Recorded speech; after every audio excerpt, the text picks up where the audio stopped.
Hello, I think I'm now finally connected. Sorry for the delay because we have connection problems as it seems with this system.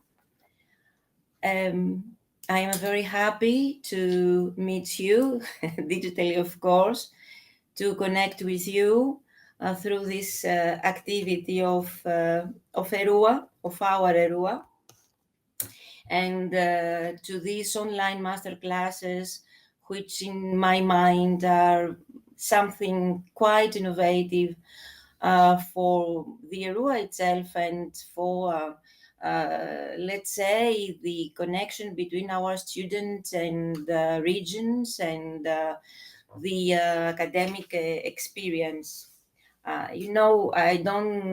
I don't want to take your time because I am already in delay. I'm supposed only to salute this activity and tell you one, two, or three things very quickly about the general frame of this project. We are uh, we are within the ERUA Alliance, the first part of the ERUA Alliance, because the ERUA Alliance has already extended, and we are waiting the good news of the success of this new step. But anyway, either the first ERUA or the second ERUA, we are within an alliance which tries to reimagine the university. The words are not very strong, and the words are very, how to say, sometimes stereotyped, but the real endeavor, the real stake for the ERUA Alliance is to prove that we can be critical and we can empower our students to participate to common projects. We need to understand what is innovation, and we need to understand that innovation must be connected with initiatives not only from the academicians but mainly on behalf of the students and in relation with societies. We need to understand our university as a university open, exactly, not only to life but to society, precisely. We need to make real that we can make a difference in the university landscape. And of course, we need to understand what is sustainability in academical fora, in academical spaces, and foster on sustainability. And the ERUA project, if we can can summarize our objectives. It's centered to three main objectives. The first objective is to build a renewed ERUA community with an interconnected green campus. This is, in fact, also the objectives of our first ERUAHackaTHon. The second objective is consolidating the student-centered and reforms educational framework. You see that all these objectives are not very out of what we are speaking about, of our common and daily discussions in the frame of the academia. The third objective is serving global societal challenges to shape a more just, open, and inclusive society. The aspiration of this hackathon is to reframe these three ERUA objectives through three flagship initiatives, which are the joint degrees, of course, as far as concerning the second objectives, the increasing of mobility opportunities, physical and virtual, as far as concerning the first objectives, and of course, as far as concerning the third objective, the serving of global societal challenges, to create research-based clusters with interdisciplinary and reformist approaches. And of course, I need to say again and again that we don't know from the beginning what is innovation, but through our collaboration and through our initiatives, we can build a conception which is societally creative about all these kind of objectives and initiatives. The thematic areas that are the areas that we see our activities developed is the first is the migration and the exile and the refugees, and we are trying to build a master on migrant receptions with a specialization on minors. A second thematic area is the environmental transition, and of course we are problematized about the climate change, and we need to create projects working on that area. The third area is democracy and human rights, inclusion, of course, and gender equality. Then interculturality and multilingualism, and finally art and edges. We need to create some ERUA biennales with research, research results, dialogues and practices. We need to deconstruct and construct our concepts about these thematic areas and create the events and open, creative and innovative spaces like Hackathon is one of these creative space. All this activity is developed within the frame of our ERUAHackaTHon work package, which is working on the reimagination of the campus. There are three specific areas of development of our events and of our activities and of our research efforts. The first area is the digital reform and the digitalization. We need, of course, to understand the student activity through the digital mobility. We need to understand that we have to face the open communities based on collaborative spaces, and we need to create creative hubs, digital hubs, where all kinds of different groups of people that are working together, student researchers, scientists, teachers, mentors, technologists, designers, and artists, all together they can build this collaborative space. And of course, in order to regain our connection with the regions and the local societies, we will try to open an interregional platform, which is a collaborative space in order to solve, to find, to formulate, and to solve. If we can use these kind of words. Solve is not a word that is, let's say, something final. Is better an idea of deal with the problems, local problems and societal challenges, and we need to understand what are our sharing values and sharing experiences, and to understand what are really our human resources. The second area of work in our work package is the aphoria and sustainability. We have used the concept of aphoria, which is a Greek concept, which is in our mind very rich in connotations. And we speak here about the blue-green mobility and transport initiative by students. We try to understand which could be the wasteland, generate and scale up activities in reduction, reuse, and recycling. We try to approach in a how to say collaborative and somehow innovative way this kind of three re-S, which are of course something which is not very new itself, and we need to create a knowledge base in aphoria.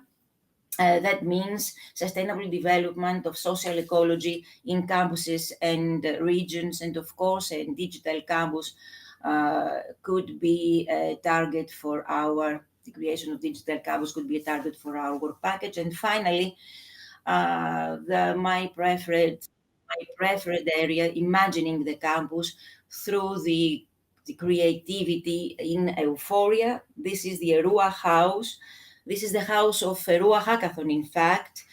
And here we have that we are dealing with today is to create a group of students and young people who will be able to connect their research with the regions through the opening of creative spaces. Students who can be inspired and inspire, who can be challenged and challenge all these kind of thematics. And of course, here we have also our Science Shops initiative, which of course is a community-based participatory research and education project. And of course, we need to understand how we can have sharing funding opportunities for scholarships, internships, common projects.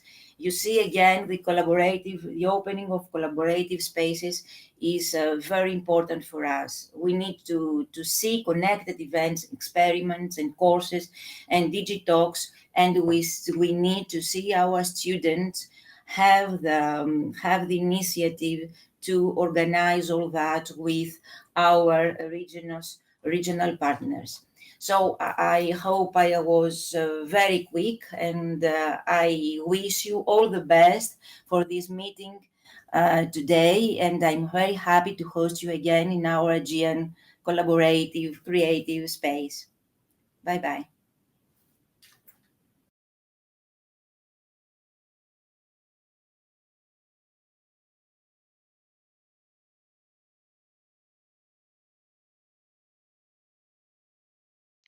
Good evening from Mytilene.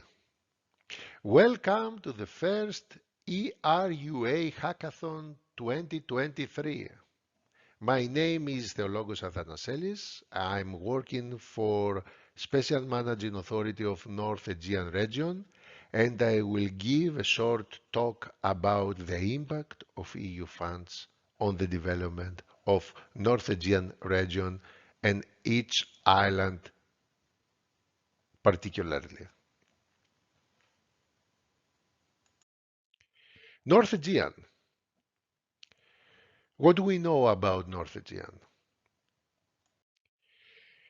The islands are very close to the coast of Asia Minor, represent an international border between the European Union and Turkey. Unfortunately, last years they have been a major arrival point for refugees from the Middle East, which has strained local resources. Let's see more things about demographics. Population, 220,000 permanent residents. Half of them live on the islands of Lesbos and Chios, fifth and sixth most populated islands respectively. The islands have traditionally strong rural character. All the islands are very strong to agri-food, tourism, and also water resources. North Aegean in numbers, 11.8 thousand per capita GDP, statistics year 2018, two renovated airports, and 1% of the visitors among all the Greek regions. Regional opportunities. As I said before, tourism, infrastructure and logistics, and agri-food. And the key facts, we talk about unique producers of food and beverages products like local wines, mastica and ouzo, and growing tourism economy with investment in accommodation, marinas, and other infrastructures. From this slide, we can see the nights spent in tourist accommodation per 1,000 inhabitants. In this row, we can see Greece and especially Βόρειο North Aegean, the nights spent in tourist accommodation. Here is the map of Europe with different colors, regions with different colors. What we can see that the competitiveness index of North Aegean islands are less than -1.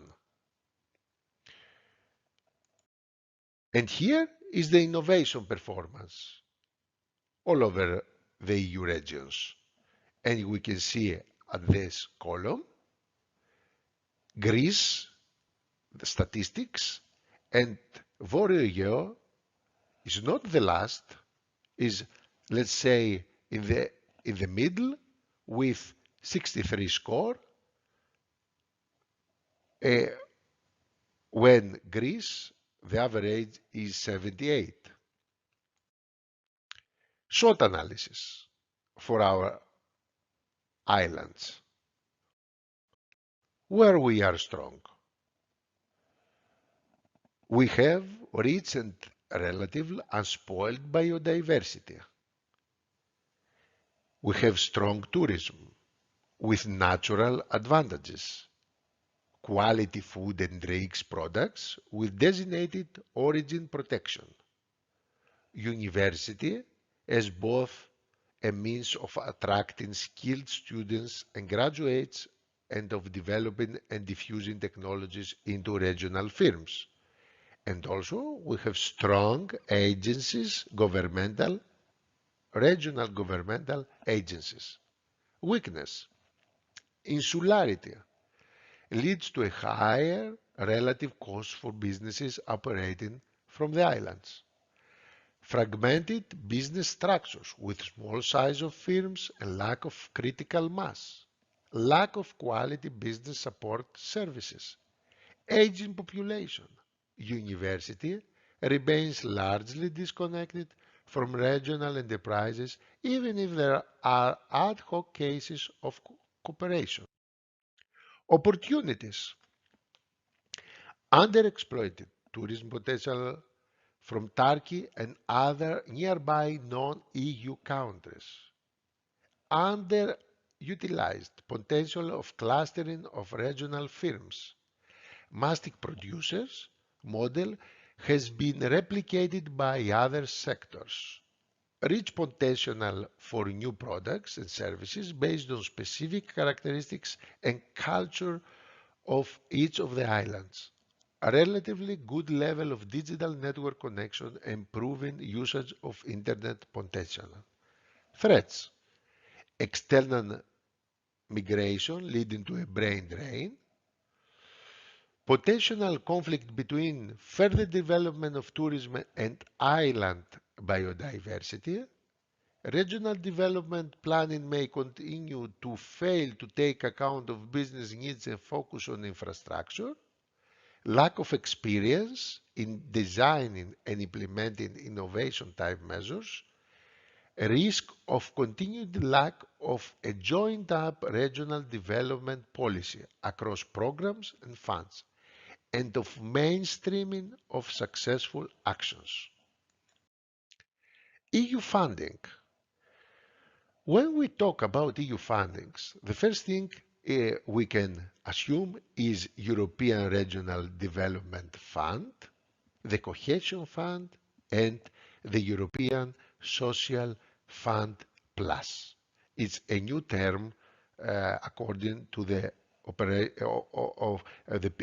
program 2021-2027. Let's see some things about European Regional Development Funds. provides funding to public and private bodies in all EU regions to reduce economic, social, and territorial disparities. The fund supports investments through dedicated national or regional programs. Smart specialization. What is smart specialization? Let's see some things about smart specialization. We have the EU funds, and for North Aegean, we talk about North Aegean Operational Program. There is a bridge, the smart specialization, and in order to have smart specialization, we need entrepreneurial discovery process. For what purpose? In order to design a regional innovation strategy. And here is the governance of our strategy, regional innovation strategy in North Aegea. The regional governor and the innovation committee. Under the governor, there is the public service of development, the special manager I'm working for, and the office.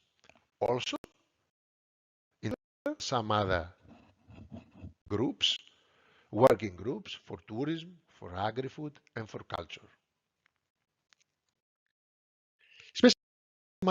The Special Management Authority of the North Aegean Operational Programme has been established by decision of the Ministry of Development, and it is assigned directly to the Regional Authority of the North Aegean. The object of the Managing Authority is to manage and monitor actions and projects implemented within the administrative boundaries of the region of North Aegean under the Regional Operational Programme North Aegean 2014-2020. At the same time, within the framework of the EU funds 2014-2020, it manages both the Cohesion Fund and the European Cultural and Rural Development. North Aegean Operational Programme. This program aims to boost economic development and create job opportunities in the islands of North Aegean. Contributes to achieving the Europe targets for smart, sustainable and inclusive growth, also in line with the smart specialization strategy. Should create jobs and help SMEs to become more competitive and outward-looking. EU funding will also contribute to addressing the pressing need for complying with EU requirements in the field of the environment and to increase energy efficiency. Funding priorities. Halting the decline in the productive and entrepreneurial activity. A reinforcement of the attractiveness, competitiveness, and export orientation of the islands, in particular of the SMEs, and increase of regional added value with innovation. Development, exploitation, and increase of human resources. Infrastructures for supporting human resources, improving the health and the social care infrastructure. Environmental protection and transition to an environmentally friendly economy with sufficient resources for development, employment, and climate change. Sustainable infrastructures necessary for growth and employment. Thematic priorities. We can see the distribution of a total budget of, let's say, 269 million euros. First, we have the environmental protection, competitiveness of SMEs, social inclusion, network infrastructures in transport, educational and vocational training, low carbon economy, climate change, research and innovation, information and communication technologies, technical assistance, and sustainable and quality employment. What is smart specialization? Smart specialization is an innovative approach that aims to boost growth and jobs in Europe by enabling each region to identify and develop its own competitive advantages. What do we need in order to make this smart specialization? We need an entrepreneurial discovery process. What is entrepreneurial discovery process?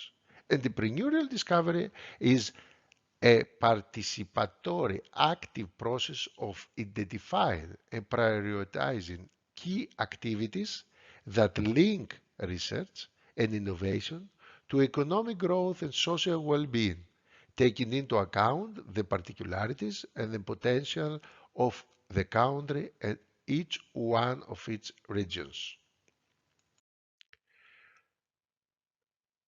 Regional innovation strategy for North Aegean. We talk about equal growth opportunities across the islands, tourism, culture and nature, agri-food, best quality products, innovation and local entrepreneurship, ICT for tourism, ICT for culture, ICT for agriculture. Here we have some statistics. We can see during the past period of 7 years what we have implemented according to our program. We funded private and public research infrastructures. We give money for e-health services, new technologies for promoting the cultural heritage for small cities and for big cities, creation of a mechanism for monitoring regional innovation strategy, cooperation between small and medium enterprises and innovation bodies, strengthening of existing SMEs with an emphasis on this strategy, e-gov in the region, supporting SMEs for the use of ICT technologies, funding for the COVID-19 crisis, and also funding for touristic businesses.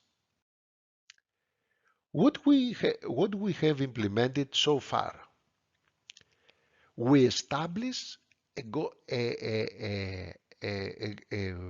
regional innovation strategy governance.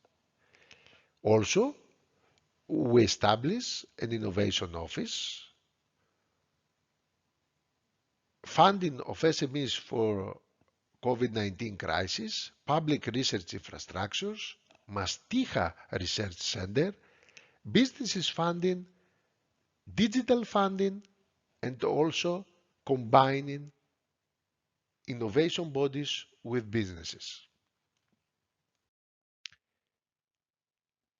In order to transform economy for a sustainable future, the North Aegean region hosts only a small number of ICT companies, despite reduced tax rates for VAT, as well as the lower operational costs.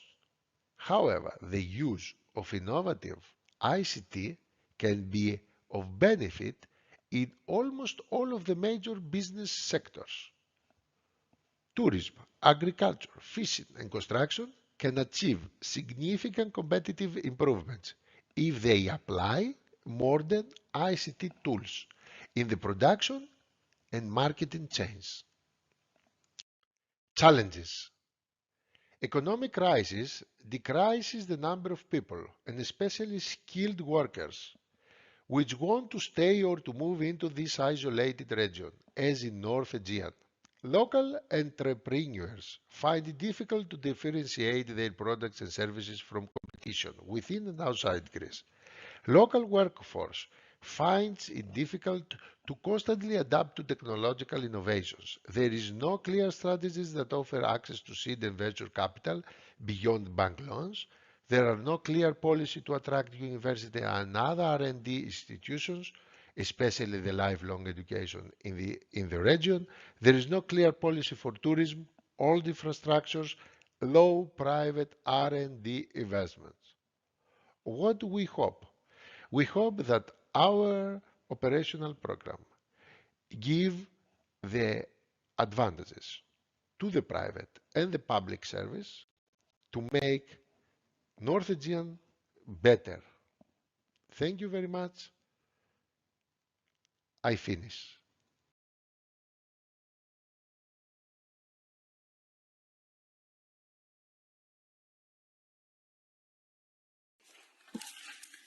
Good evening. Thank you very much for this invitation. I am delighted to be with you today and share some of my vision for green entrepreneurship. My name is ERUAHackaTHon. I was born and I live on Chios Island. In 2010, I entered Chios University of Thrace in northern Greece, School of Agriculture, Department of Agricultural Development. My academic studies, in combination with the rich flora of Chios Island, were the strongest source of inspiration for my future and professional career and nourished my interest in the cultivation of aromatic plants and herbs. In 2015, I went to the University Lille II in Lille, France, as an Erasmus exchange student, where I carried out a research about the effect of spearmint extract on the reduction of the levels of juvenile onset diabetes at the Hospital University Albert Calmet. I intended to return to my island Chios to apply the knowledge I had acquired in order to contribute to the green development of my hometown. I pursued my master's studies at the Agricultural University of Athens, Department of Plant Production, in the field of agriculture, with a specialization in plant improvement and agricultural experimentation. Further specialization in aromatic herbs and plants. In collaboration with my parents, who have always supported me with my endeavors, despite the fact that they had not occupied themselves in past with the primary sector, and in order to pursue my professional goals. At the same time, with my graduate studies, I started cultivating organic aromatic plants, and 3 years later, I have been certified. So we started with plants, the first 10 acres and 8 different species of aromatic plants. The selection of species was based on commercial and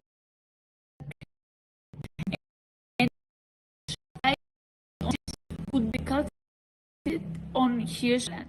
Today, we cultivate 40 acres and 15 different species of aromatic plants and herbs like oregano, thyme, chamomile, samphire, caper, sage, lavender, rosemary, lemon balm, mountain tea, verbena, and spearmint.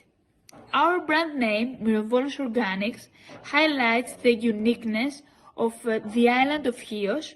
It is worth nothing that Chios Island has been called Myrovolos due to the scents and aromas of its land. The term organics suggested the bio-cultivation of our products as they are produced and processed under bioagriculture standards. In order to set up a profitable business, we develop a vertical unit from seeding to planting, cultivation, harvesting,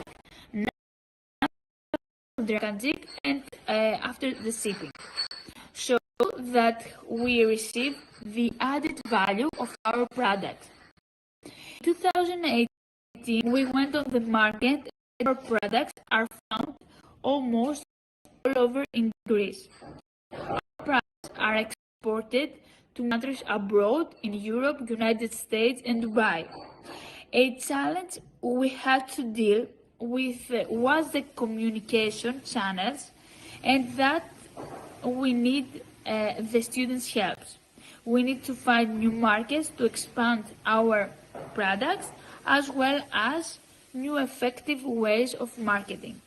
We also need your help with digital marketing solution, which is a domain of rising importance. We would like to thank you in advance, and we look forward to hearing your ideas and receiving your contribution. Thank you.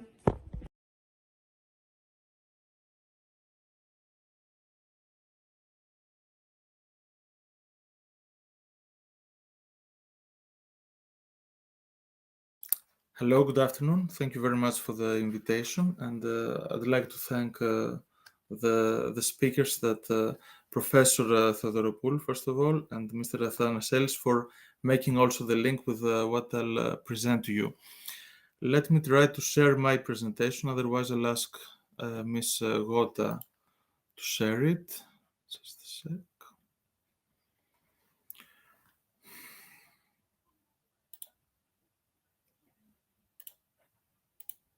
I hope you can see it.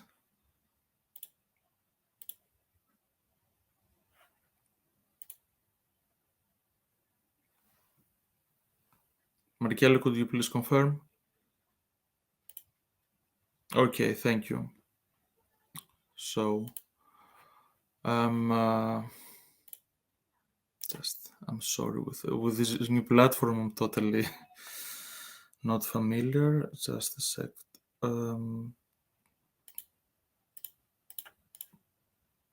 Okay, so here I am. I hope it's fine now.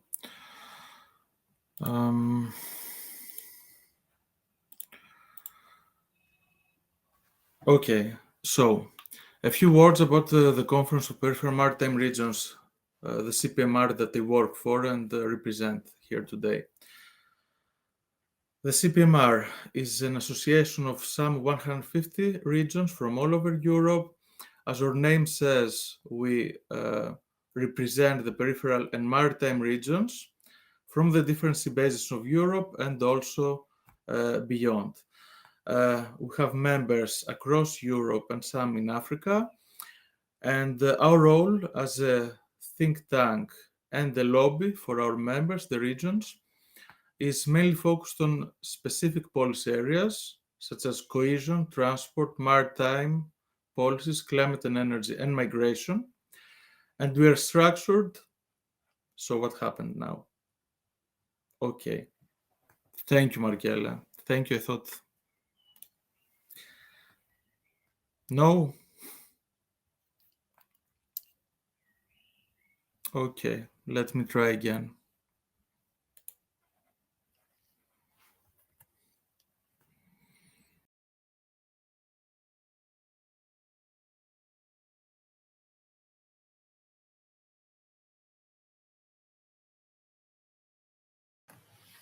Okay, so these things happen. We have some technical issues with Mr. Kalognomos, so we are now going to continue on with Mr. Katsounis. Can you hear us? Yes, good afternoon. Can you hear me, Markella? Yes, very well, thank you. Thank you. Good afternoon, everybody. We are waiting for sharing my presentation.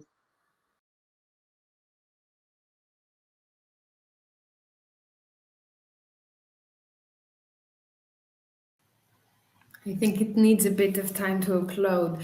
You can introduce yourself in the meantime, however. Okay, my name is Ioannis Katsounis. I am a PhD candidate and researcher in the University of the Aegean at the Department of Shipping, Trade and Transport. My research focuses on the development of island regions in the European Union and Greece, and the contribution of the blue economy to social cohesion and sustainable development in these areas. So, great. You can see it now. Okay, next slide, please. Okay, thank you. In this presentation, I will present you secondary data available from Eurostat, the Organization for Economic Cooperation and Development, which reflect the socioeconomic situation in Greece in the light of the 17 Sustainable Development Goals. It refers to the evolution of indicators such as the gross domestic product, the unemployment rate, the number of people at risk of poverty and social exclusion, the percentage of young people not in education, employment, or training, etc. Next slide, please. Over the past decade, Greece has been at the center of global attention due to the economic crisis that erupted in 2009 and resulted in the country being subjected to fiscal adjustment programs. The austerity policies imposed on the countries of the European South, and especially Greece, resulted in a slowdown of development and an increase in inequalities compared to the economically strong European Union countries. Next slide, please. The data analysis carried out below shows that the financial crisis has had a negative impact on the achievement of social cohesion and sustainable development in island regions, which were already vulnerable due to their permanent characteristics, such as the small size of their islands, their monoculture economies, and their insularity. Insularity is the common characteristic of all islands, regardless of their size, population, and degree of development, and consists of the following characteristics. First of all, islands have a small area, small population, and limited natural resources. Due to the small population, the development of a large market and economies of scale cannot be created, while the limited natural resources make environmental management necessary to achieve conservation of the natural environment. Secondly, enterprises, households, and the state require high costs to operate and maintain, and costs are measured in time as transport is carried out exclusively by public means, and it depends on the type of transport mode, the density of routes, and the distance. In money, due to the high transport costs and the high prices of the goods and services. And furthermore, higher the costs of construction and operation of necessary infrastructure and services, such as structures of education, health, administrative services, energy, and water. Thirdly, islands have a special and rich, but also fragile natural and cultural environment. Due to the isolation and small size of the islands, priceless terrestrial and marine ecosystems and species have been created. In addition, many island monuments and settlements have been recognized as sites of national, European, or world cultural heritage. Next slide, please. The North Aegean region is one of the 13 regions and one of the 4 island regions of Greece, and it consists of 10 islands located on the eastern border of Greece and the European Union. Next, please. Thank you. The mapping of social and economic conditions in the North Aegean region was carried out through the analysis of a system of indicators linked to social cohesion and covering the whole range of the 3 dimensions of sustainable development: social, economic, and environmental. And of course, the 17 SDGs.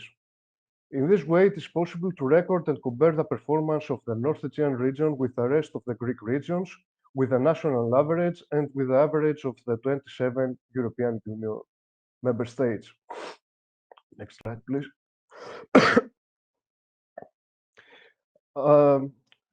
Here are some indicators. The number of people at risk of poverty in Greece increased significantly during the economic crisis. The North Aegean region has the 3rd worst performance among all Greek regions and the worst performance among Greek island regions. Next, please. Although the North Aegean region also recorded a significant improvement in this indicator about early rivers from education and training. It recorded the second worst performance among the Greek regions. Next.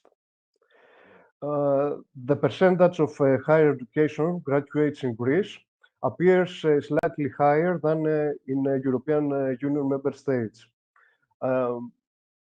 We can say that Greek citizens invested in their education during the financial crisis, and the North Aegean is ranked sixth among the Greek regions. One of the most important problems in Greece and in the European Union is people not in education and employment and training. And this is a phenomenon more visible in the island regions. Next slide, please.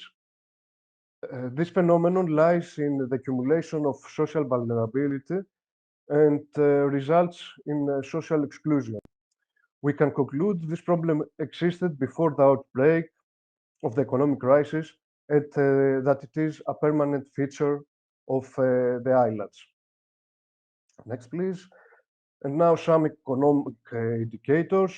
The average gross domestic product expressed in terms of purchasing power per inhabitant decrease is 66% of the European Union average, and the North Aegean region ranked last among the Greek regions, having suffered the largest decrease compared to 2009. The last economic indicator in the next slide, we can say that undoubtedly the unemployment rate in Greece skyrocketed during the country's fiscal adjustment, and the North Aegean recorded the fourth worst performance among the 13 Greek regions. And now, this is the bright side of life. In the next slide, please. Even though insularity creates obstacles, islands can be places where opportunities can be developed by exploiting their advantages. However, they are challenged to achieve recovery and sustainability by having fewer resources at their disposal compared to mainland regions. Moreover, islands can be, next slide please, islands can be ideal laboratories for studying sustainability, and they are also cradles of experimentation for scientists, as they have greater scope for social innovation. It is imperative that after this period of the financial crisis, a new model of sustainable development is pursued that ensures a balance among social justice, economic efficiency, and environmental preservation. So we look forward to your contribution using your creativity to find sustainable ideas. Thank you. Thanks a lot, Mr. Katsounis, for giving us an insight on North Aegean Islands characteristics and for the inspiring words for our participants.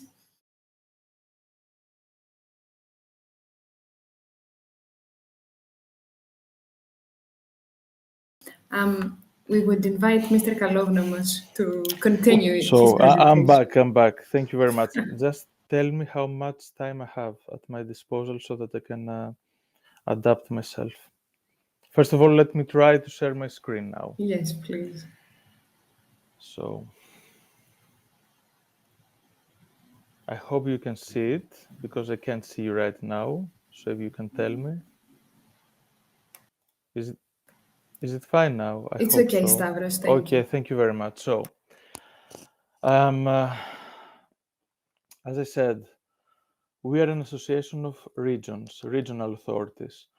The region of North Aegean is one of our some 150 member regions from all over Europe and beyond, a member of the Balkan Black Sea Commission that I work for, and as an association of regions, We are an official interlocutor of the European institutions. That means that we work closely with the European Commission and the European Parliament, as well as the Council. And we act both as a think tank and a lobby for our members. That means that we work with our members both on policies, so we promote their interests at policy level, and we implement the different EU policies through EU-funded projects of cooperation. This allows us to get back to the European instruments, to the European institutions with useful feedback so that they can further improve the different policies and better plan for the future. As I said before, the CPMR is an association structured at 6 geographical commissions that correspond to the main sea basins of Europe. And there is also the Islands Commission that represents the islands from all over Europe. It's up to the different member regions to choose the geographical commission that meets their priorities and join.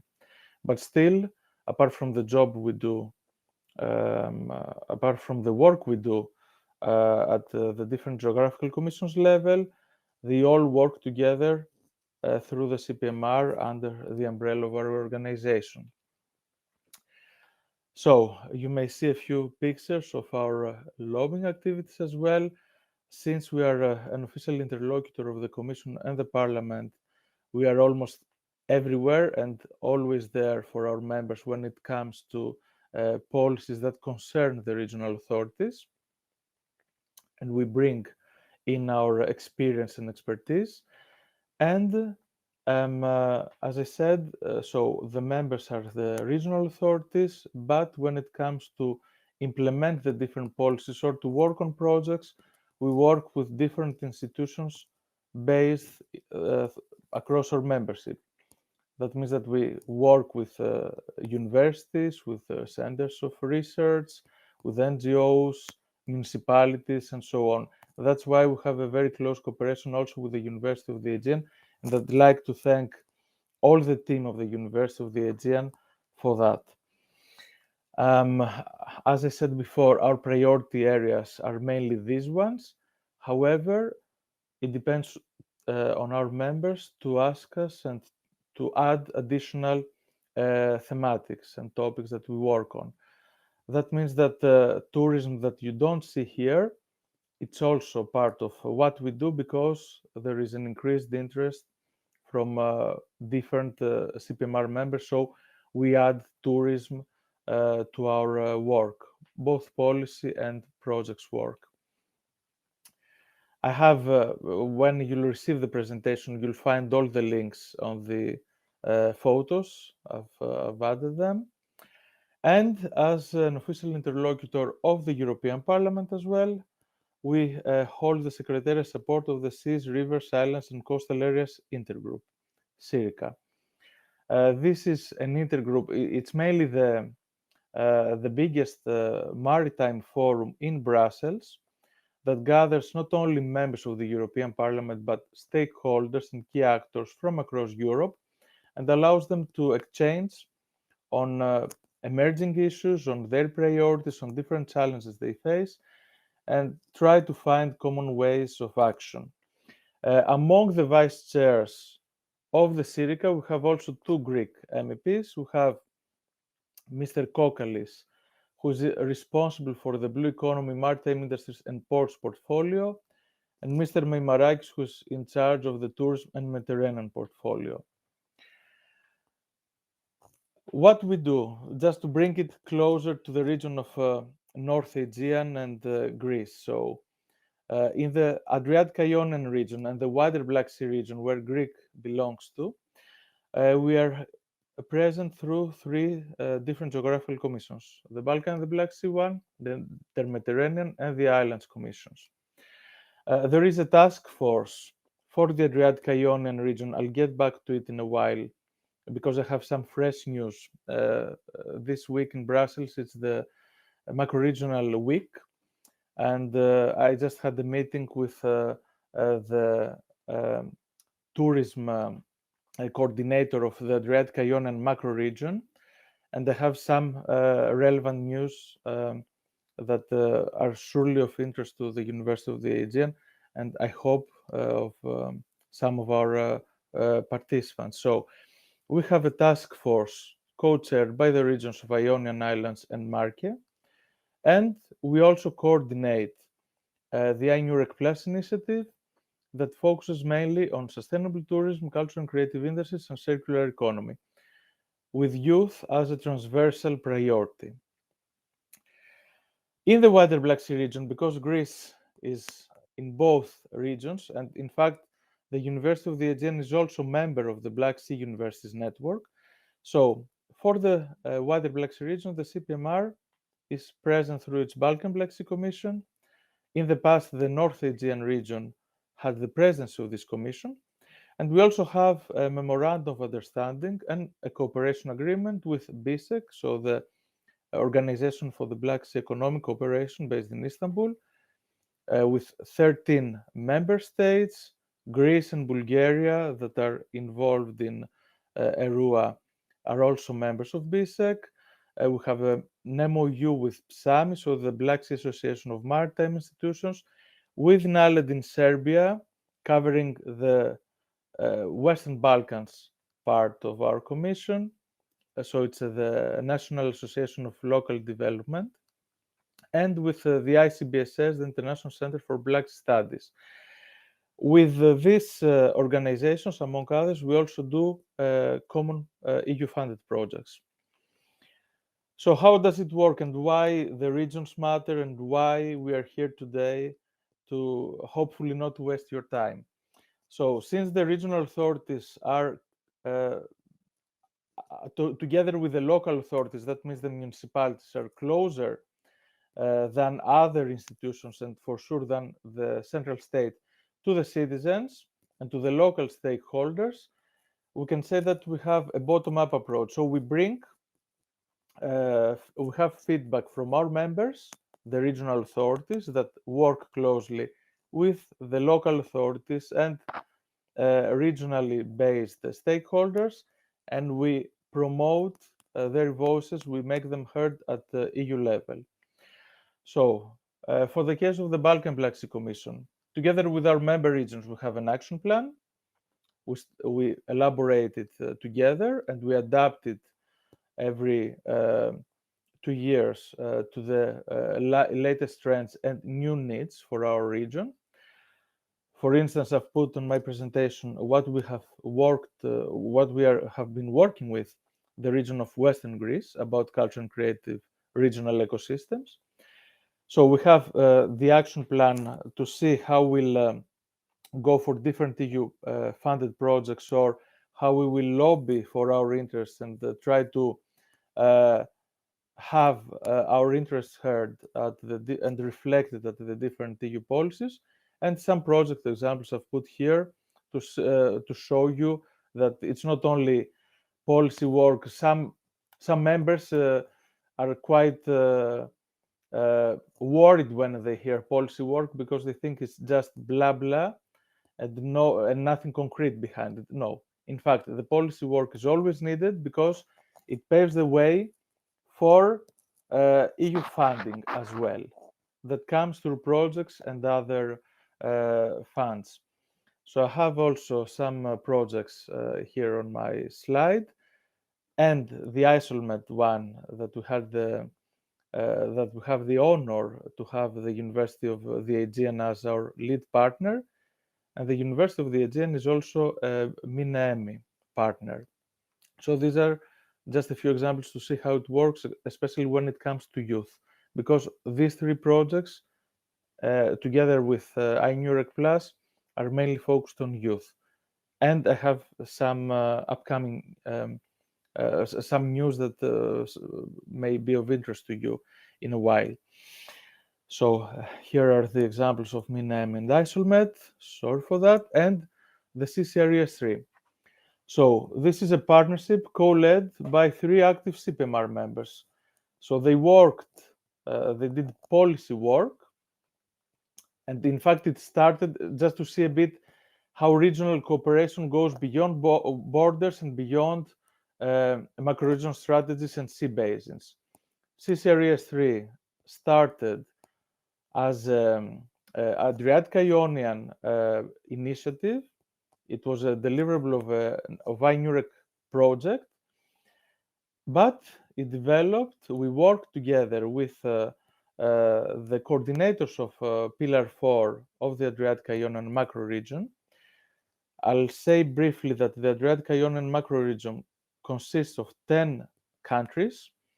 That means Greece, Albania, North Macedonia, Serbia, Montenegro, Bosnia and Herzegovina, Croatia, Slovenia, Italy, and San Marino. But the first focus of this partnership was the Adriatic-Ionian macro region, but it went beyond it, and it's open to different stakeholders from all over Europe. It is co-led by 3 active CPMR member regions. The region of Western Greece is in charge of our Adriatic-Ionian and wider Black Sea region. And we also have the region of North Aegean as a CCRES 3 member. And I'd like to thank Mr. Athanasselis for the nice lead-in. And you see a bit how these S3, so these smart specialization strategies work, and how the different partnerships under the industrial modernization platform, that is CCRES 3, cooperate and produce results and apply for bankable projects. So this is something open to all Europe and open to regional stakeholders, also from the region of North Aegean, that is a CCRES 3 partner. I'll speed up because I know that my time is limited. Some examples from other sea basins, since we discuss youth priorities today. So the Inter-Mediterranean Commission has specific working groups and task force that are also maritime focused, that are tourism focused.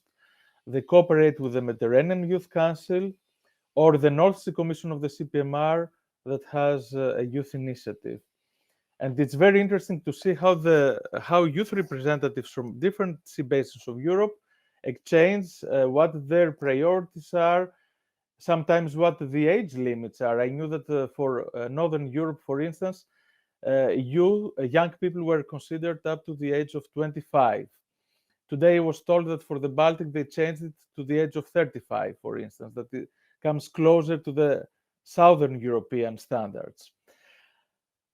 And back to the Adriatic-Ionian region, because I'm sure that some of our participants will join.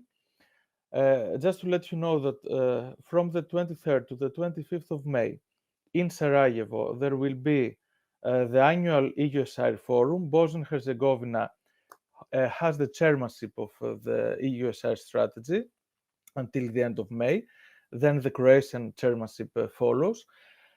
Fortunately, the forum will be held on hybrid format. So registration is open, so please feel free to register.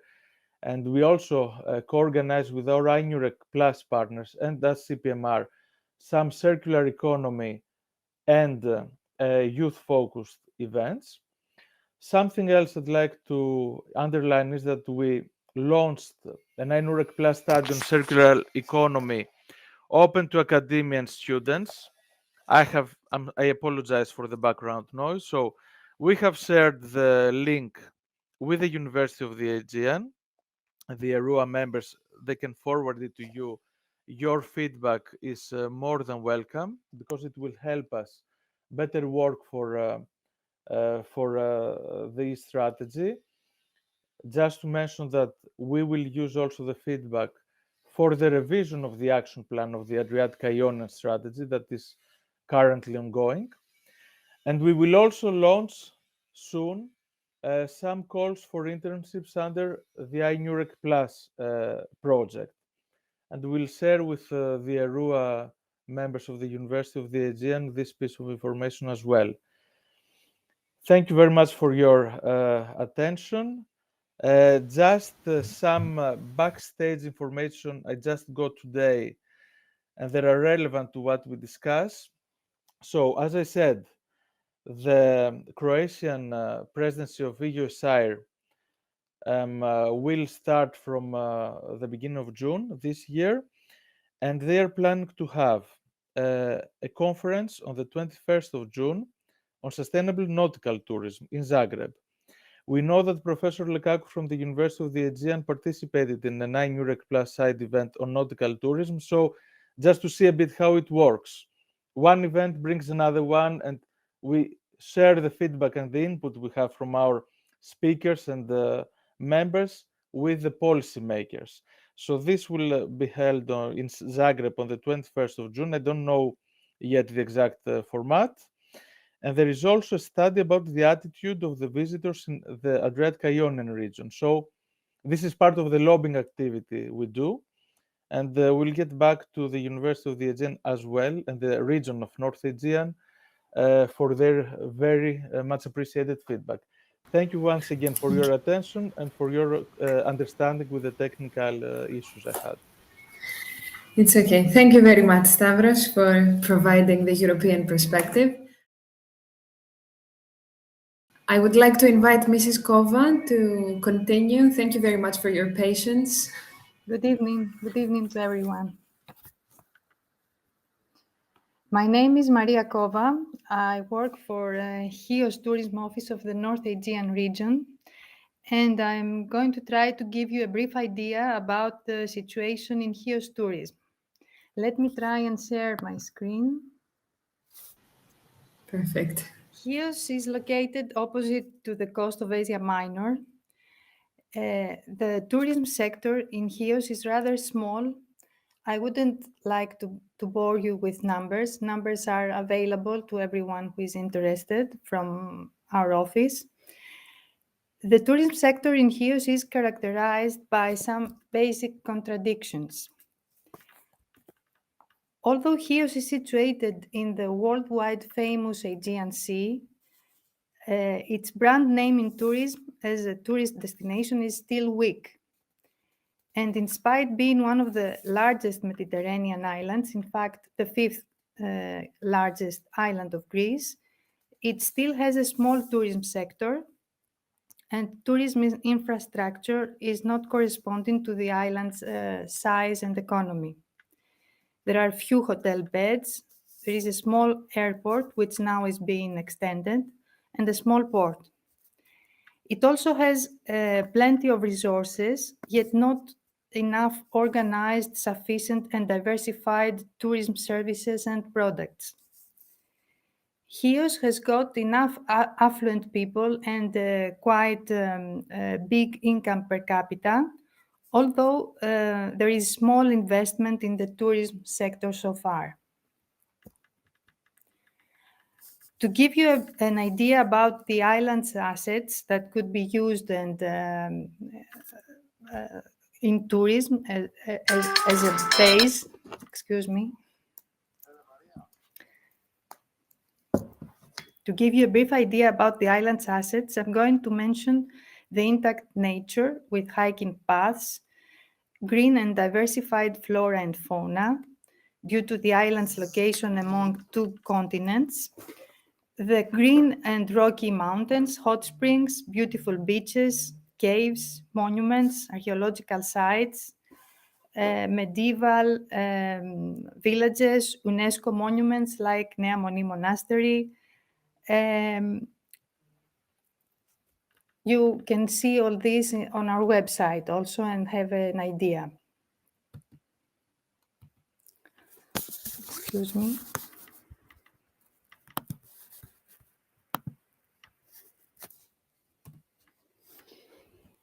Our strategic goals in tourism are we want to achieve a mild and sustainable development of tourism infrastructure and services.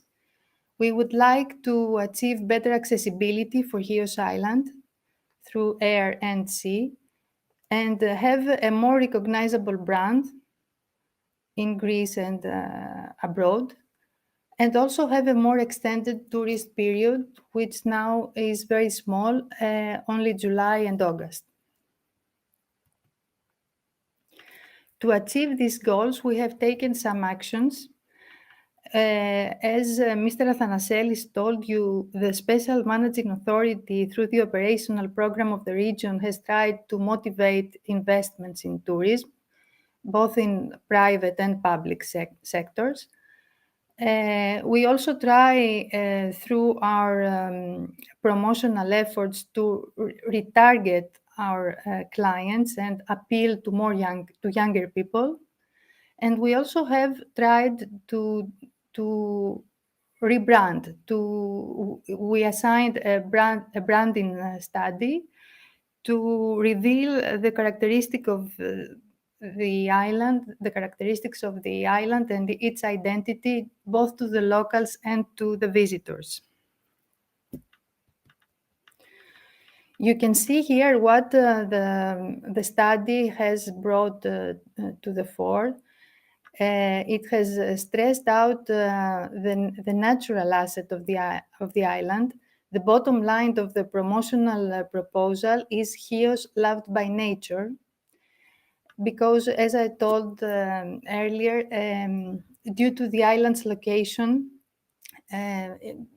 between two continents, Europe and Asia, Chios has a rich flora and fauna, has rare plants and flowers, birds that migrate from Asia or Africa to Northern Europe. So there is a great interest for the visitor there. It also has given emphasis to Chios culture. We have a great medieval heritage due to the island's history, and the island was occupied by the Genoese back in the medieval times and then by the Ottomans. So it has a rich history. It has castles, Byzantine monuments and villages, churches and monasteries. It also has stressed out the outdoor activities, the possibilities of hiking, biking, plant observation. The well-being section is another interesting one because there are hot baths in Chios. And of course, Chios can also support the sea and sun tourist product because there are a lot of beautiful beaches on the island. The gastronomic, the culinary tradition of the island was studied by a separate study, which had as a result the formation of the first core of local businesses who have adopted this philosophy of using local products and promoting traditional recipes in the restaurants. The logo they use in their businesses is this: taste like Chios. The unique products of Chios are Chios natural gum mastic, a natural resin from Chios mastic tree, which is also the cultivation of the mastic tree is protected by UNESCO because it is made for centuries in the same way with the same traditional tools.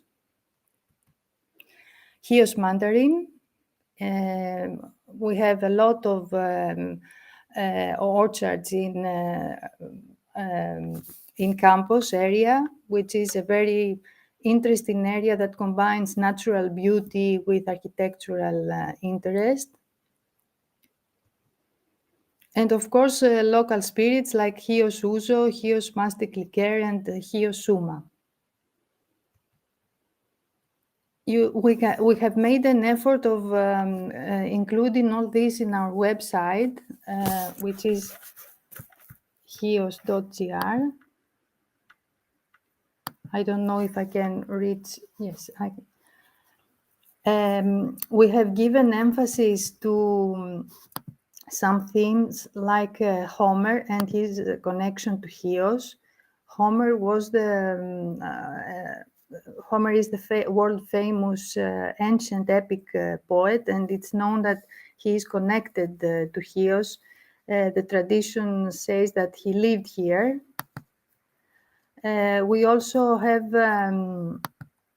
a special unit about medieval villages and monuments, campus area, and Chios Masticha. On our website, we have tried to give access to local businesses. They can register their contacts, their websites in 4 categories: hotels, apartments, homes and villas, and agencies.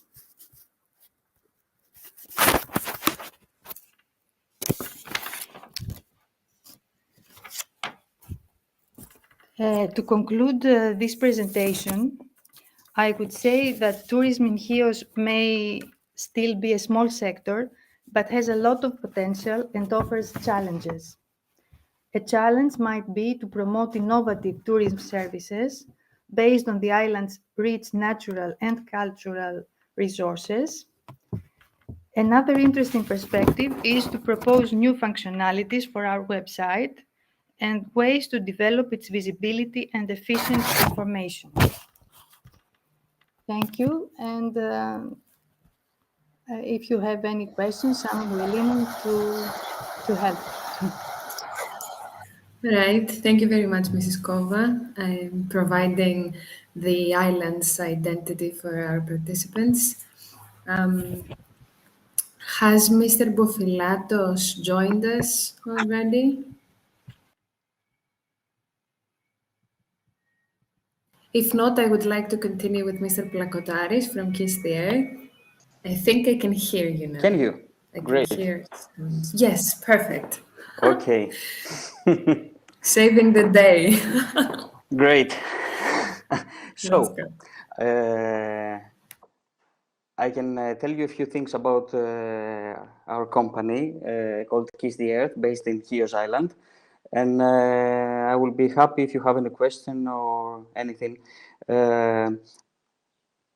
I'll try to be brief, and sometimes you will probably hear to a personal story going side by side with a business story. But this is it. So I was born and raised in Chios, and I studied in England in Manchester University. And I did my postgraduate studies in England, and after that I returned to Chios, where I worked at a company called Masticha Shop, the company of the Chios Masticha growers, and then I switched to another company, and then depression came to our country, and I believe that that was, at the moment, I thought it was the worst time of my life, but now that I see it 10 years later, it was the greatest thing that came to my life, probably. I was working for a food company here in the island, and one day they told me that they will have to reduce my salary, and I started fighting and all that. And one day I decided to stay home, to leave the job and do nothing, stay home for a couple of months and think what I will do. And when I did that, I started doing sports and running and working out. And one day I was searching over the internet for protein food so I can eat after my workouts or long runs. And I found peanut butter as a natural source of protein. And that was amazing because I started buying peanut butter from the supermarket, but one day I thought that, okay, I spent so much money on peanut butter that I prefer to buy my own peanuts, roast them, and make my own peanut butter at home. And that's what I did. I started doing it like a passion at home for myself. And one day my wife told me, you do that thing very nice. Why don't you try to make it like a company? You worked in 2 food companies in the past. Why don't you try to make it like a peanut butter from Chios? I started laughing because our island does not make peanuts or nuts generally. But I thought that I will be clear with our customers and tell them that it's not made by Heian peanuts, but it's made in our island by a small family business. And we want you to live a myth similar to mine, which is eat peanut butter to feed your body after sports or when you want to give energy to yourself when you wake up in the morning. I asked a friend who's designer to make labels for our peanut butter jars. And in the summer 2017, we started selling in bio stores in Chios Island. The love from customers was amazing. People started buying these few jars. We made, let's say that nowadays, when we make peanut butter, we make at least 1,000 jars. That day, when we started, we made 50 jars all day, one by one, putting the label on hand, and it was really difficult. So after that, after August 2017, we started posting on the internet our photos about, look, we are here and we make peanut butter in Chios. And in September, we had some phone calls from shops in Athens. I'm proud to say that the first selling in a shop in Athens was delivered by me myself. They called me in the morning and I took a box of 10 jars, took the ship that same day, and the next day went to the shop in Athens and gave them their order. And I told them that I wanted to, to live that expansion myself. So after 1 year, a supermarket chain from Munich in Germany called us and asked for our products. We did our first export. After a couple of weeks, they called us from Paris, from London, and from the Czech Republic. And the company keeps on expanding. In the meantime, we try to participate in international food awards, which is done in London, and where 10,000 products participate, and only 2,000 products are successful there. And we won 3 times awards in this, in our category, in butters. We started with peanut butter, now we have 8 tastes, with cocoa, with honey from Chios, and with almond butter, cashews. We make many different nuts, we turn them into butters, and we make also bars, energy bars. So now we started with one product, and after 5 years we have 8.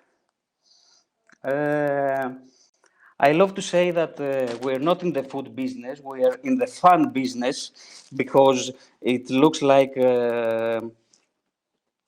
expansion comes out of doing what we love.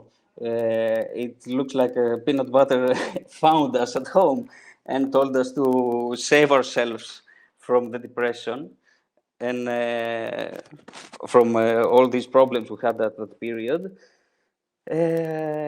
I had to, I would love to ask the participants of the product, of the program, this.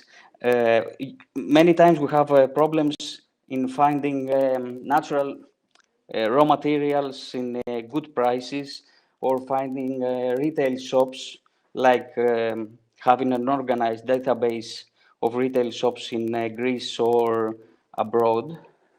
It would be useful to have an organized method of checking for new raw materials, and also a place where shops from all over Europe or Greece or the world can search for producers and see what would you do and your prices and all that. I would ask for help on that. Maybe how someone can find raw materials and find selling points over the internet, over a database. That's our small story. Thank you very much for listening. Thank you very much, Kostas. This is a real life paradigm of how normal activities can become one's passion and bring a product or a business from 0 to million, right? From your kitchen to a business. Yes. And it starts from an idea that may at first seem unachievable, but really the lesson we learn from you today is that nothing is impossible if you put your mind to it. Exactly. And thanks a lot about your questions to the participants. I hope someone is inspired by them, how we can find raw materials and how we can find more selling points to develop and evolve our businesses. Thank you. All right, thanks a lot. Now, if Stathis and Katerina are ready, otherwise, I see Petros is online, so.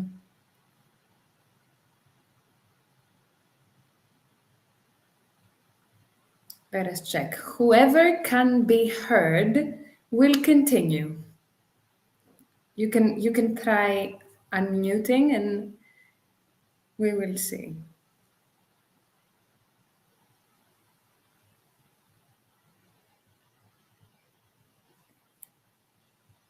Petros, give it a try to use your headphones, please.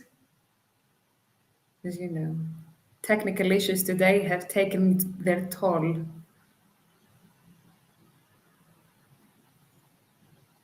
Yes.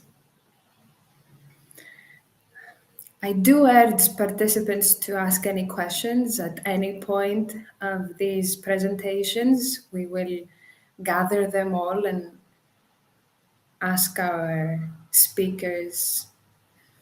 So you are invited to ask your questions. Stathis, does the problem continue? Or maybe you can use your headphones as well. And we can't see you. Maybe opening your camera would be beneficial.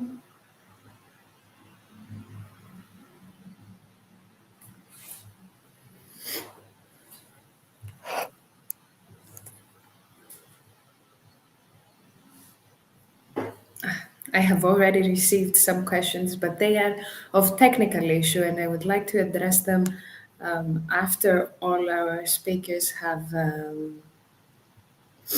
concluded with their presentations. So, Petros, please try once more if possible,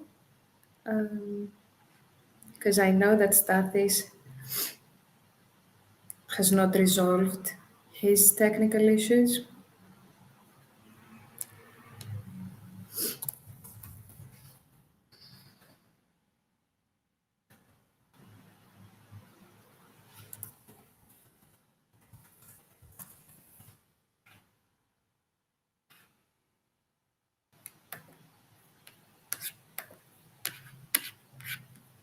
So, as we're waiting for the rest of our speakers, I'd like to say some words about what hackathons are and what we are doing here at the ERUAHackaTHon, okay? Hackathons overall are entrepreneurial competitions aiming to unveil innovative and sustainable business ideas, sustainable from a financial perspective. Hackathons aim to address contemporary issues. On our case, we are trying to resolve contemporary issues in the region of the North Aegean. And in this framework, the main objective of the ERUAHackaTHon is to find solutions by generating ideas and connect with different cultures. This is exactly why we are focusing on creating transdisciplinary communities within the ERUAHackaTHon. This is not only focused on Greek students or French students or Danish students or Bulgarian students. We are going to create an integrated community here. And ideas from students are going to be connected with the experiences of young citizens in order to have a wider spectrum. So the first ERUAHackaTHon is titled Accelerating Aegean Islands, Entrepreneurial, Sustainable, Resilient, Creative, and multi-inter-transdisciplinary communities. That is, we are trying to find business ideas to develop the region of the North Aegean by considering the problems the region is facing, but not only the region, but also the local entrepreneurs. What are the challenges they are facing? So we have organized this event for you to get a better perspective of what it means to be an islander, of what the identity of the North Aegean Islands is.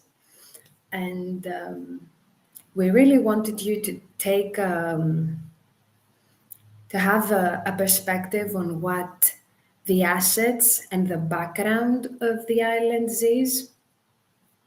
So this is our overall scope for the day. Just wanted to repeat the 3 challenges we have set within the ERUAHackaTHon. We have green, blue entrepreneurship, which is highly correlated with sustainable entrepreneurship. Transforming blue economy for a sustainable future. I don't know if every one of you is well aware of what blue economy is, but it mostly focuses on sectors like tourism, fisheries, etc. And creating multi-inter-transdisciplinary communities. So what we are trying to do here today, create these communities, we are asking you to do as well.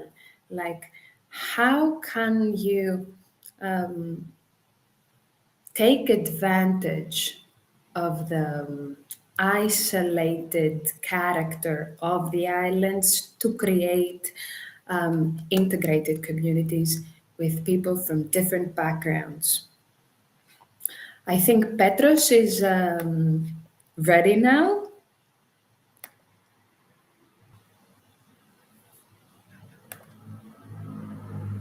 So I have a question in the chat that I think Mr. Plakotaris could answer.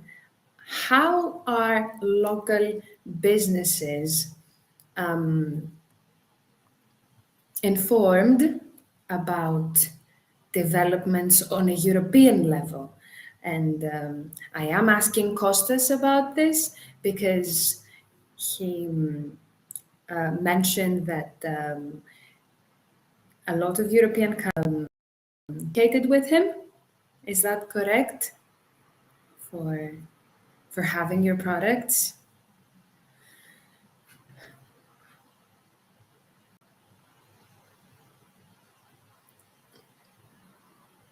Kostas, I hope you can hear me.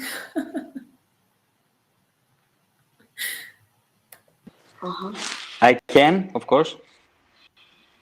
Thank you.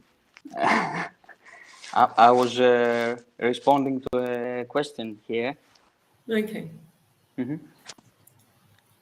So yes, how are local businesses informed about developments on a European level? And I'm asking you because you mentioned that companies from Europe did communicate with you to have your products? Yes, mostly they communicate with me over the internet.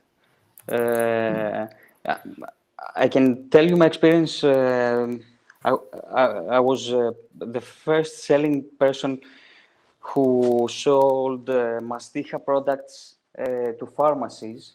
I was working for the Mastiha Growers Association, and I did that, and I did it like this. I took samples and went to shops and tried to convince them. And after that, I did that for small bio stores, and ultimately, I made some meetings with supermarkets. But when I made my own company, I found out that things have changed dramatically. I see that you post a photo, and the same time they start asking you about product properties, when somebody can find your product, and people go to stores and say, look, I saw this jar in an internet post, why don't you bring it to your shop? So in the past, we used to see our customers like the shopkeepers, but early I realized that my customers are just people who walk in the street, not shopkeepers, because this will be the driving force that will bring my products to shops. So that is retail basics, class 1, but not for everybody. You think that stores are your clients, but shoppers are. So the internet is the main method, let's say, that people can find our products. They send us emails, chats over Facebook or Instagram or all that, and that's what we do. On the contrary, not many e-shops are successful in selling food products, like they sell music or books or computers. It's not, I can say that it's not a successful method to sell food over the internet. That's Okay, it. however, you have adjusted your marketing strategies in a way to attract the normal shoppers, the normal customers, the everyday people. Exactly. What I did is when I firstly heard about almond butter, and somebody when I posted about almond butter, they started sending me messages if somebody can fry it with it. So when you hear butter, it doesn't mean that it's a nut butter for many people. It means that it's made from a cow. So when I firstly made an almond butter, I started posting photos about how that almond butter can be used. If you put it on bread with banana or honey, or make pancakes and top them with that. So you must find solutions for your customers. That's the result. All right. If Ms. Kova is with us still, I would like to address her a question on whether. Yes, I'm here. Hello. Hello. Yes, so I was wondering whether your institution has any means of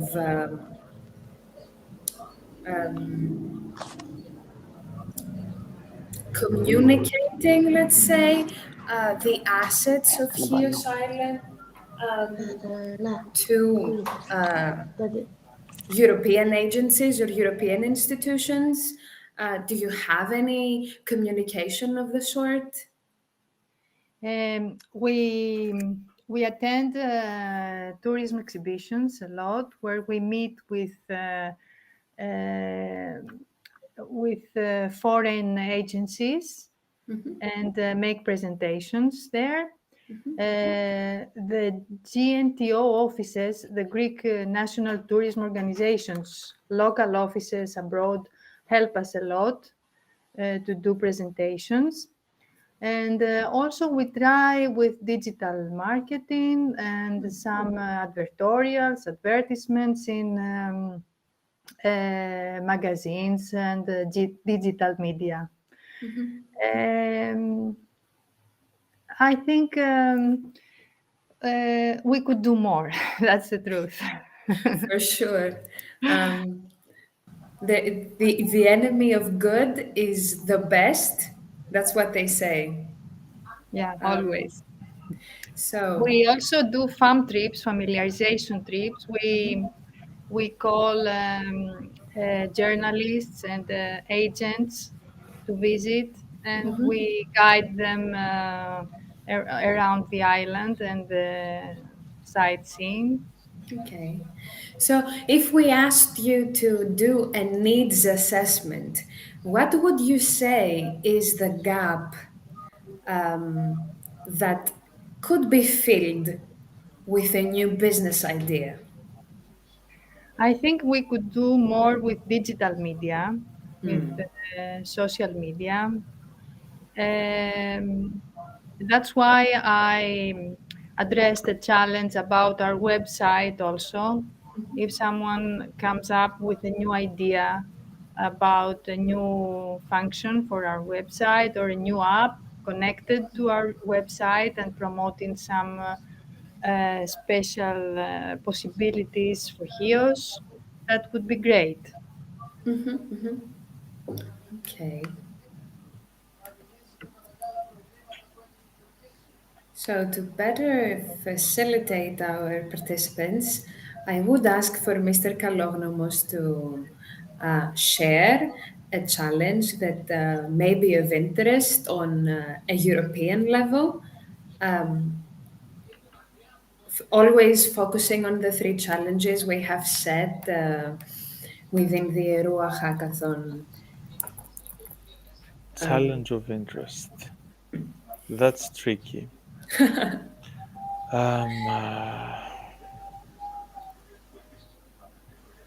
From what I said, for instance, if you could please help me. Let's say regarding the how could we transform blue economy for a sustainable future? Give us a subcategory of that. Yeah. So it depends, because blue economy, or in fact, let me put it differently. All main EU policies that we are working on have a blue economy aspect.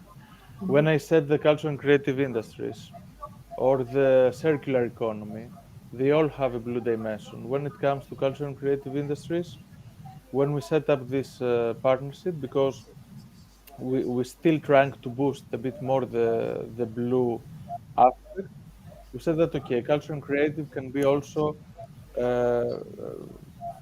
maritime special planning, could be maritime archaeologies, could be traditional shipbuilding.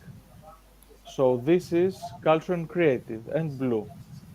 When it comes to circular economy, I'm sure that recycling old nets and use them also for the fashion industry, because fashion industry is also culture and creative. Could be also, maybe it could be beach towels, for instance. Blue, cultural, creative. Or And even fashion. socks. Socks, what? Yeah, or Shoes. shoes with recycled plastics. Banks. There are a lot of Yeah, yeah, yeah. products that can be connected. Or when we visited the Chios, we also went to the Tholos shipyards. Correct. So digital technologies could also be used by traditional shipbuilding industry to, first of all, to save and to safeguard the cultural heritage when it comes to shipbuilding, but also to exchange with shipyards from other regions of Europe, best practice, and keep and preserve traditional shipbuilding methods. So there are different challenges, if I answer your question, but still, blue can be everything. When it comes to cohesion policy, the different EU funds have a blue aspect. When it comes to transport, blue for sure. Circular economy, sustainable tourism can be both cultural and blue. For the cultural coastal heritage or for the underwater cultural heritage. And young people are, first of all, let me remind, I don't remember if I mentioned it. This year is the European Year of Skills. Last year it was the European Year of Youth, this year of Skills. With estimate project, we've seen this youth and skills part, the result of the European Pact of Skills. So we need young people through their associations, through the student groups and organizations to get back to us to see with their politicians in the North Aegean, in elsewhere, and see how we could benefit from this. And also a question I put on the chat, but I'm not sure that I'd like also to ask the other panelists when it comes to SMEs. How do they are? First of all, are they aware of the EU policies and the latest developments? Do they participate in public consultation when it is launched? Are they aware of the? Did they, for instance, contribute to the revision of the Adriatic-Ionian strategic plan for the next period? We could also see how we could fill in this gap, and if the information doesn't arrive to them, make sure that the next time that we'll contact our members, they will be somehow informed, and so on. All right. Thanks a lot, Stavros, providing us another dimension, including nautical heritage and and traditional shipbuilding heritage. The same question goes for Mr. Katsounis if he is with us as well. How could blue economy be better taken advantage of? In the North Aegean region or in Greece or in the European In the Union? North Aegean region. In the North Aegean, yes. First of all, the European Commission have understood that it is necessary to overcome the term growth, and it has adopted with the new communication in 2021 the term sustainable development. And now blue economy emphasizes on both the economic and social development and the environmental preservation. The North Aegean, in my opinion, is an ideal laboratory for the implementation of an integrated blue economy strategy, because it doesn't have the negative impacts compared to other regions like South Aegean, for example. We all know the negative impacts of the improper use of blue economy sectors, the cruise in Santorini, and the phenomenon of the over-tourism. And I think it is an ideal area, North Aegean, because it combines the creativity of their people, especially in Chios, who are great entrepreneurs and great seafarers and great ship owners. And I think that it is necessary to create a blue economy cluster, which will include all the sectors of blue economy, both the emerging and the emerged. For example, the University of the Aegean will be an innovator and will be an accelerator to improve the knowledge about blue economy sectors and their potential to sustainable development of the area. We have the university, we have middle schools for nautical jobs. We have enterprises for circular economy and bioeconomy. The nautical tourism is not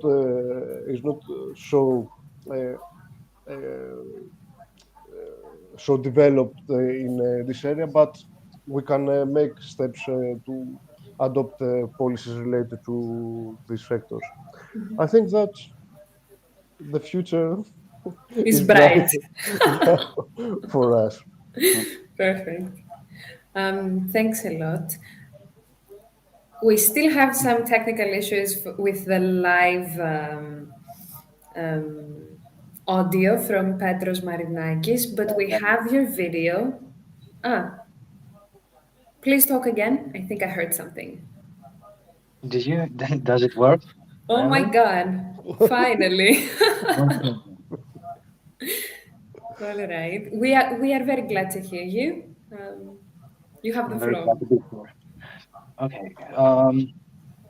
Tell us your history first, Petros. Your history. Okay. I am an undergraduate student at the University of Beijing in the Oceanography and Marine Biosciences department. I'm currently 19 years old, and I've always had a fascination with the ocean, and I've been given the opportunity to develop that excitement over the years, and especially with my area of interest in the university. So I was in charge of the idea of the project Aware, which is based on an app that aims to solve real life issues regarding the betterment of our oceans. It stems from the lack of actual helpful communication hubs and action centers regarding volunteer actions to preserve the 71% of the Earth's surface, basically. So my aim with the Project Aware was to create that space for collaboration among everyone, among peers in the scientific field, among the general public, organizations, you name it. So it is a social platform, really, but with a scientific aim. And it consists of several segments. The first one is the news segment, which incorporates big organizations like NOAA and HCMR and the universities all over the world, and they can share with experts the current affairs of the scientific world regarding the deep blue. And this is a way for people to get sensitized with the environment, the aquatic environment, and be encouraged to act, which is another segment of this proposed app, the Actions Center, which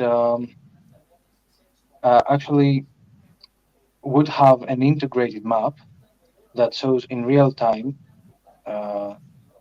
environmental emergencies that people can respond to or report.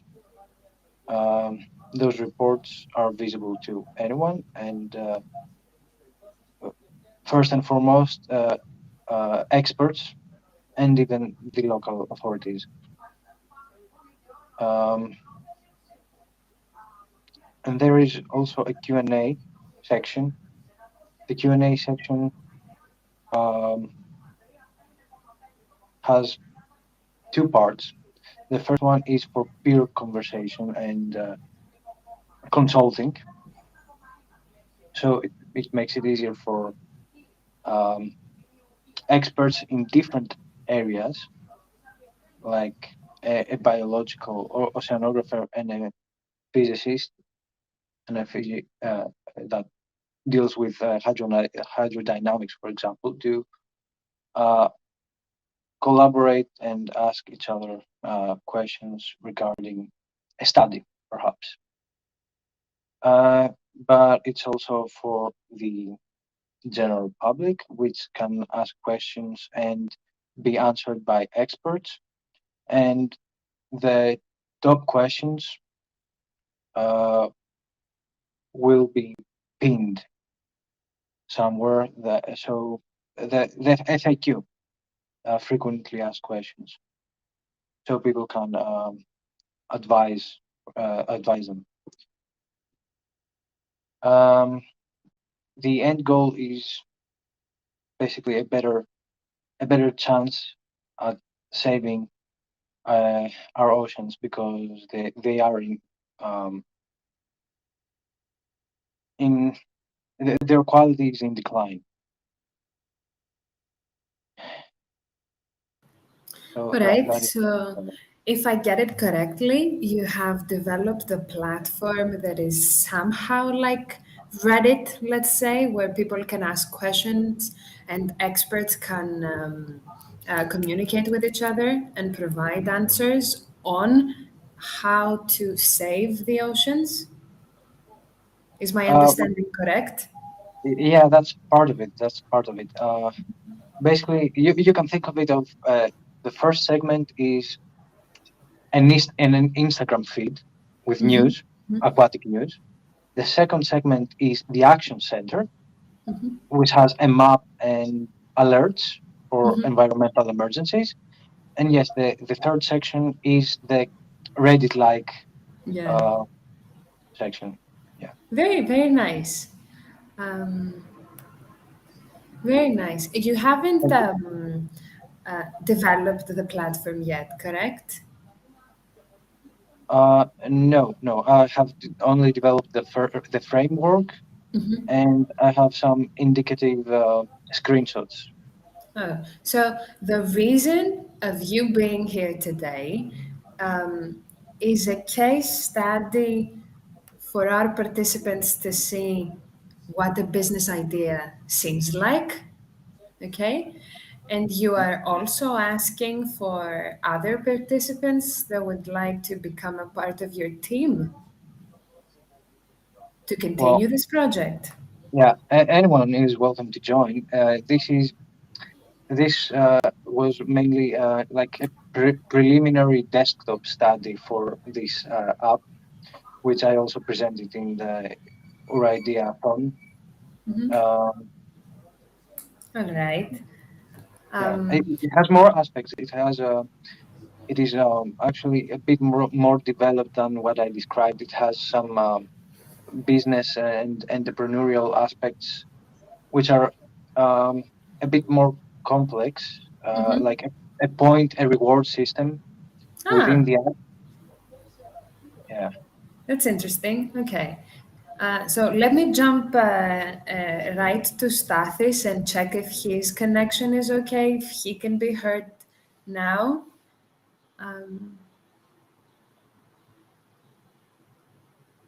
Stathis has also been a part of the ERUAHackaTHon and is here for the same reasons, to present his business idea, which has not have yet been developed, and attract other participants within his group to compete in Hackathon. But I still can't hear him, so let's jump to your video, Petros. If our team is ready, we can upload it now.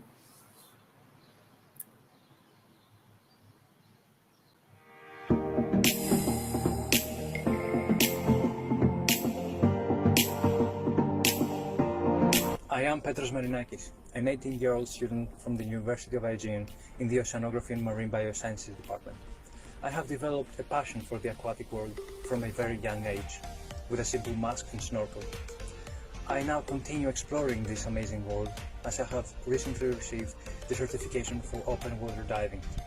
If there's one thing I have learned in my pursuit of knowledge on the deep blue, it is that we must under no circumstances allow for its natural wonders decay.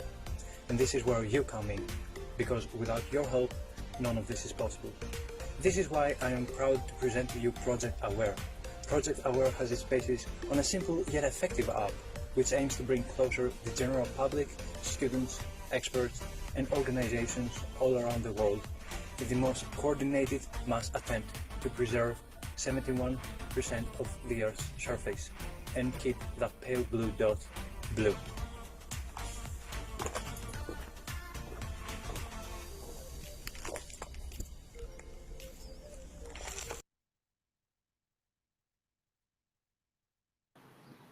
Right, very nice video, I should say. Thank you very much. It is of marketing essence, right? With that in mind, yeah. Right. Stathis, please give it once more a try.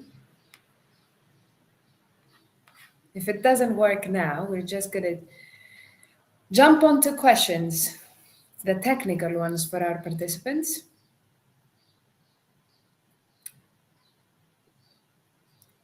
Okay.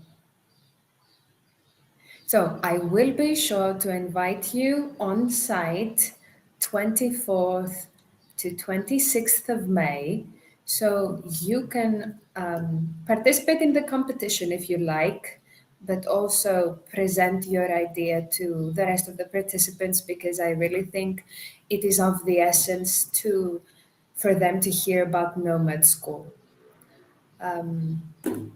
So I don't see any questions in the chat, so I'll jump right to the technical issues, the technical questions I have received for the moment. So this is the only masterclasses event that is going to take place, okay? All of our speakers were invited today and provided their perspective upon the three challenges set within the ERUAHackaTHon. The next steps are on the 6th and the 13th of May. They are called bootcamps. On the first bootcamp,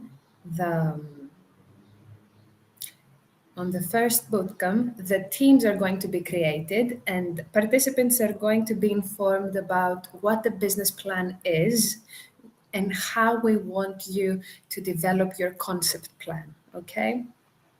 On the second bootcamp, on the 13th of May, we are going to ask you to tell us your business ideas, just brainstorm all over the place. You're going to be aided in this effort by our coaches. There's going to be an announcement on that soon, okay? I see a question in the chat from Mikkel regarding what is the easiest way to travel to the island from Denmark. I would say, from my experience, the best way would be to take an airplane from Denmark to Athens and then maybe get the ferry from Piraeus to Chios It is a long trip, but it's not a direct flight, I think. So this will satisfy you the most, I believe, also economically. So during the two boot, Ms. Kova, you wanted to say something? Yes. I would like to say that there are air connections from Athens to Chios. Yeah, sure. There is a good correspondence for the flights, and it's an easier way to access the island. Yeah, for sure. That The is prices are a little bit higher than the ferry, of course, but it's easier that way. so. Michael, I think we have responded to your question. Thank you, Mrs. Kova. Now, regarding the bootcamps, they're going to be online events, both of them, so you are welcome to join. Our speakers can join the bootcamps as well and act as coaches, but we would like you to express your interest in case you want to be included. By the end of the second bootcamp, we would like all participants to have developed the structure, the skeleton of a business idea in order for them to submit the first plan. This is because we would like the coaches to have a look at the concept plan and provide their feedback on the 24th, 25th, and on the 24th and 25th of May in Chios. So this way, it's going to be a more concrete plan, if you will.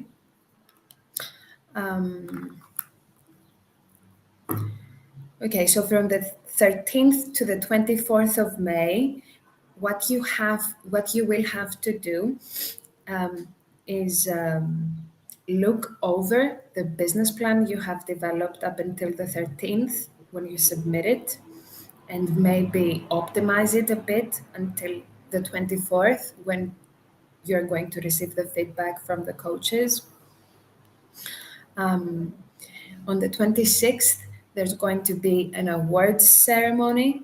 So you're going to present your business plans, your business idea holistically to a jury panel.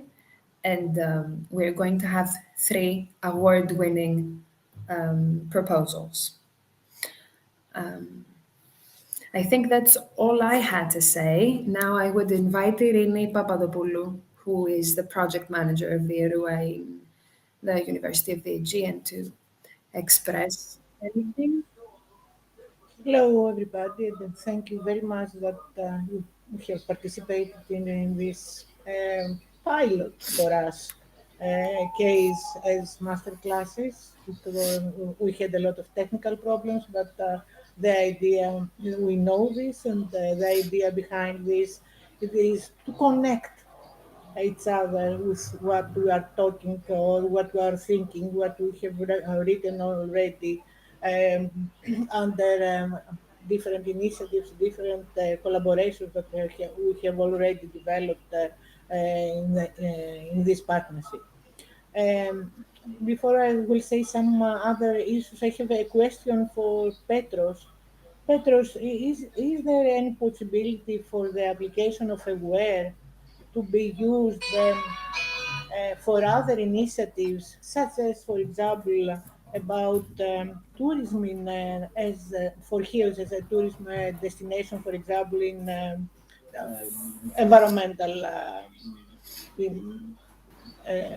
environmental initiatives and excursions, something like that. Is there such possibility, or can be used? Or is there any other possibility to be used for connect the branding of Chios, labeling for the quality of taste, to be used from the efforts that are going on from the tourism office in Chios can be supported for this for local initiatives, or to help enterprises, local enterprises such as Mirovolos or local products such as from Costas, from Kiss the Earth, or other ones, can be used.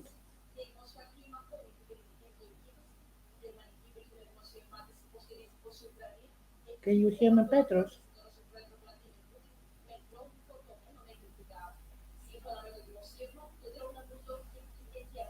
No. Are you here, Petros? Okay, it's perfectly Okay. fine. We can ask him on a later stage. I think he's Okay. also going to be in Chios, correct? So I also think that such discussions will be more often organized by us to connect with our societies and universities as well for open dialogues. And we are preparing the Science Cafe, a digital one initiative that we want to open a dialogue with local communities. What problems, what are their problems, what they need, and how we can support them as universities, and because we have a lot of resources and the knowledge is produced in universities. So how can we can support it, and how we can connect them with other universities as well, because sometimes we, for example, in Aegean, we produce new knowledge in a lot of fields, but maybe in the other universities produce more in other fields. So it will be a huge repository of knowledge to support our regions behind this. ERUA is an opportunity. That's the one I want to say. I don't know about practical issues that Markella, you have covered everything. We will be back soon through correspondence to communicate with you. And I hope during the boot camps to create new teams, to work together as a team to plan to plan a business plan. Okay, something like that. Okay. perfect. If I may, I would like all speakers to open their cameras in this stage so we can have a screenshot and maybe post on our social media, which is also of importance for ERUA. We are talking about communication and connection after all. So I would invite Start. Stavros and Yannis to open your cameras as well. Right.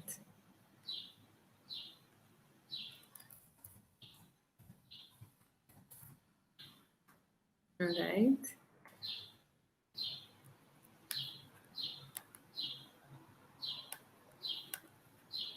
Good.